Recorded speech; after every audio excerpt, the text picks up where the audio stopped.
Zaidi ya milioni 72 zitakusanywa na Kayanga duka la ushirika Cooperative Society Limited kutoka katika vyanzo vyake vya mapato kwa mwaka 2026. Hayo yameelezwa na Bwana Robert Japhet Runyoro Disemba 22 mwaka huu wakati akisoma taarifa ya makisio ya mapato na matumizi kwa mwaka 2026. Bwana Runyoro amesema kuwa kama watafanikiwa kukusanya kama mipango ilivyo, watakusanya jumla ya shilingi milioni 72,879,657.27 kutokana na upangishaji wa majengo yao, faida kutokana na hisa za benki, viingilio vya wanachama wapya pamoja na faida kutoka benki. Tuna mkakati mkubwa zaidi wa kujenga hoteli nyingine nzuri ya kisasa. Tuna kiwanja chetu kiko pale mkabara na VETA, tunakiita Kinu Plot kwa usajili wa hati yake.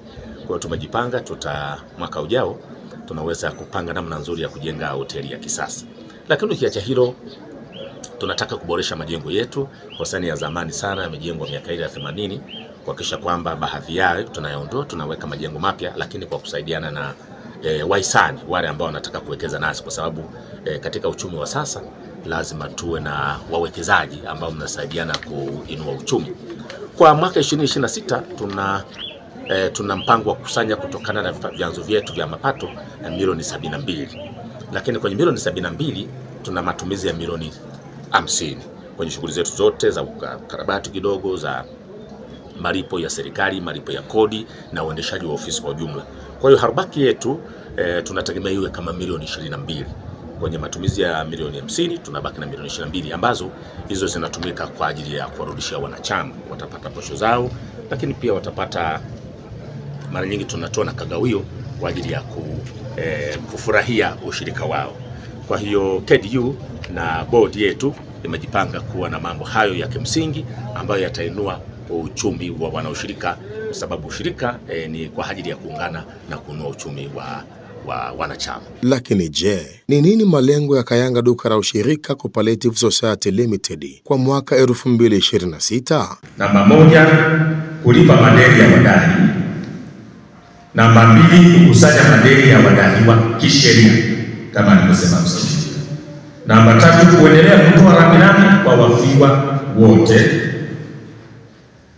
Namba 4, kuendelea kushirikiana na wadau mbalimbali kuja kuwekeza nasi, tumekwisha zungumza huko nyuma. Namba 5, kujipanga kukatia bima majengo yetu. Upo usemi wa Kiswahili usemao usione vyaelea ujue vimeundwa. Waanzilishi wa Kayanga duka la ushirika Cooperative Society Limited wanaeleza dhima ya kuendelea kuiamini bodi ya ushirika huo, na hawa ni baadhi yao. Mimi ni mchungaji Joseph Christian Gatege, ni mwanachama wa Kayanga duka la ushirika. Kwa kweli najisikia vizuri kuwa mwanachama wa Kayanga duka la ushirika, kwa sababu ushirika huu ukilinganisha tangu ushirika umeanza Tanzania, huo ni kama tunaweza kusema ndio uliobaki, kama sijakosea. Na huu ushirika umewasaidia watu wengi, hususan wazee. Mara nyingi kila baada ya mwaka wa 3 tunafanya uchaguzi. Kwa hiyo na ndio maana unaona kuna watu wengi kuja, mtu anapofika anabishiwa nauli yake, anapata na kaposho kidogo, basi anasaidika hivyo, na ushirika wetu unaendelea. Agnes Clemens Kagoro, mwanachama wa Kayanga duka la ushirika. Nimefurahi kuhudhuria mkutano wa leo kama mwanachama na kujua maendeleo ya ushirika wetu. Kwa sasa sisi naona tunaenda, bado tupo tu, hatuna maendeleo makubwa, lakini bado tunashukuru Mungu kwamba ushirika wetu uko hai. Siri ya mafanikio ni kwamba ushirika umebaki kwa wachache, na wazee wanapoondoka vijana wanachukua nafasi yao, kwa sababu baada ya mwanachama kufariki anaacha mrithi wake. Ndio maana unaona wazee wanapungua na baki vijana. Kwa majina anaitwa Xavier Kraveri, ni mwanachama wa chama cha ushirika Kayanga KDU leo tarehe 22 tulikuwa tumehudhuria mkutano wa wanachama wa ushirika, na baada ya kufika kwenye mkutano huu niliteuliwa na wanachama kwa ajili ya kusimamia mkutano wa leo. Niseme kwamba namshukuru Mwenyezi Mungu kwa nafasi hiyo kukubalika kusimamia mkutano wetu wa leo, lakini pia nawashukuru wanachama ambao wameona kwamba ninafaa kusimamia mkutano wetu wa leo. Nawashukuru wanachama wote kwa mahudhurio mazuri, lakini pia nawashukuru viongozi kutoka ngazi ya wilaya. Alikuwepo afisa ushirika, mkaguzi wa nje ambao pia tumeshiriki nao kwenye mkutano huu. Wametoa ufafanuzi na jinsi gani ya kuendesha ushirika wetu. Ninashukuru kwamba mkutano umependeza sana. Wanachama wamepewa taarifa za ushirika, wamehoji, wamepewa majibu ya kuridhisha. Ninashukuru na ninasema kwamba ushirika wetu tuendelee kuhudumisha ili kwa kufikia muda huu na miradi iendelee, lakini pia tubuni na miradi mipya ili ushirika wetu uendelee kudumu. Inakuwa ni historia kubwa.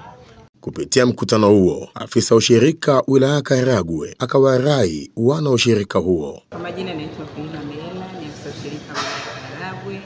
Nipo hapa katika kuhudhuria mkutano mkuu wa Kayanga duka la ushirika, ambao lipo ni takwa la kisheria kwamba kila mama wa ushirika lazima waweke mkutano mkuu kwa ajili ya kujadili makisio na mambo mengine yanayoendesha chama chao.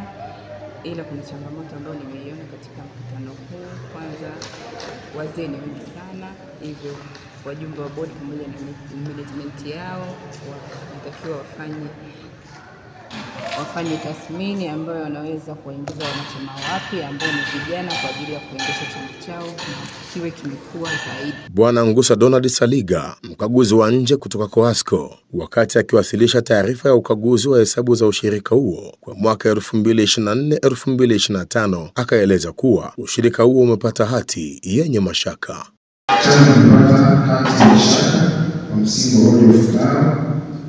Wakati wa ukaguzi wote inasema hivi: wakati wa ukaguzi wetu kwa mwaka wa fedha kuishia tarehe 31 mwezi wa 12 2024, tumebaini kuwa chama kina miliki hisa katika Kasodesa Saccos Limited kiasi cha $19,167,750. Hata hivyo, hati miliki katika kituo hicho hakijawasilisha katika ukaguzi na kufanya tushindwe kuthibitisha umiliki wa halali wa hisa hizo kuishia tarehe hiyo 31 mwezi wa 12 2024.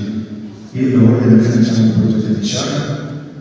Hapa kwa mwisho wa taarifa yangu, nimesoma taarifa moja tu ya taarifa ya ukaguzi wa wanachama. Kuna moja taarifa nyingine ya taarifa ya ukaguzi kwa uongozi. Huko ndio sala ambazo zinatoa kwa uongozi wa chama, msali mbalimbali kama tunazodiscuss kwa hiyo suku na shauri uongozi. Mfano, mwaka huu tumetoa msali kwa uongozi kuhusu makadirio ya kodi. Chama kifanya makadirio ya kodi TRA. Kwa hiyo ni sala ambayo tunashauri uongozi sawa na chama. Kwa hiyo kuna dosari karibia 6 zipo za uongozi na ushauri uongozi namna ya kuendesha chama vizuri kwa kufuata sheria na miongozo mbalimbali. Lakini nilisoma taarifa hapa ndio kuhusu chama. Hivyo naomba kuwasilisha kama kutakuwa na swali lolote au sehemu sieleweka niwabadilishe. Nikiripoti kutoka Kayanga, mimi ni David Geoffrey wa Radio Karagwe FM, sauti ya wananchi.